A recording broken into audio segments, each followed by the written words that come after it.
வணக்கம், இது உங்கள் தினக்கதிர்.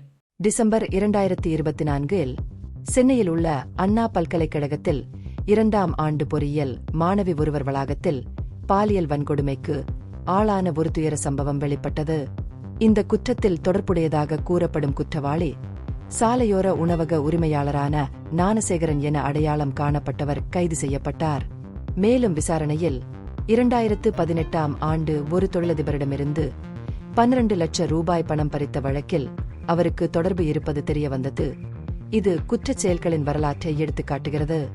தொழில்நுட்ப கோளாறு காரணமாக காவல்துறையினர் தற்செயலாக பாதிக்கப்பட்டவரின் அடையாளத்தை கசியவிட்டதால் வழக்கு சர்ச்சைக்குரிய திருப்பத்தை எடுத்தது.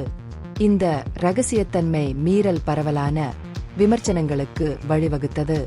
இதற்கு பதிலளிக்கும் விதமாக இந்த சம்பவத்தை விசாரிக்க சென்னை உயர் நீதிமன்றத்தால் அமைக்கப்பட்ட சிறப்பு புலனாய்வு குழு 15 பத்திரிகையாளர்களை விசாரணைக்கு வரவழைத்து 14 மொபைல் போன்களை பறிமுதல் செய்தது.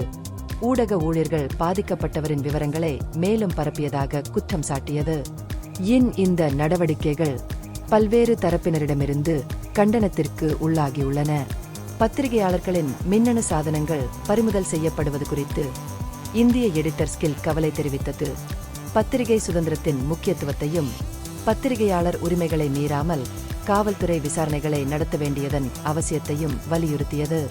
அரசியல் தலைவர்களும் தங்கள் மறுப்பை வெளிப்படுத்தியுள்ளனர். ஏஐஆர் கசிவுக்கு அதிமுக பொதுச் செயலாளர் எடப்பாடி கே. பழனிசாமி மாநில அரசை விமர்சித்தார். மேலும் பத்திரிகையாளர்களின் மொபைல் போன்களை பறிமுதல் செய்ய வேண்டியதன் அவசியத்தையும் கேள்வி எழுப்பினார். பாரபட்சமற்ற விசாரணையை உறுதி செய்வதற்காக விசாரணையை மத்திய புலனாய்வு பிரிவுக்கு மாற்ற வேண்டும் என்று அவர் வாதிட்டார்.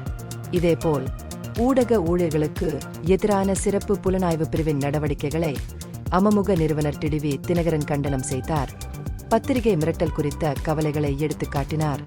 இந்த சம்பவம் பாலியல் வன்கொடுமையில் இருந்து தப்பியவர்களின் உரிமைகள் மற்றும் அடையாளங்களை பாதுகாப்பதற்கும் பத்திரிகை சுதந்திரத்தை நிலைநிறுத்துவதற்கும் இடையிலான நுட்பமான சமநிலையை அடிக்கோடிட்டு காட்டுகிறது.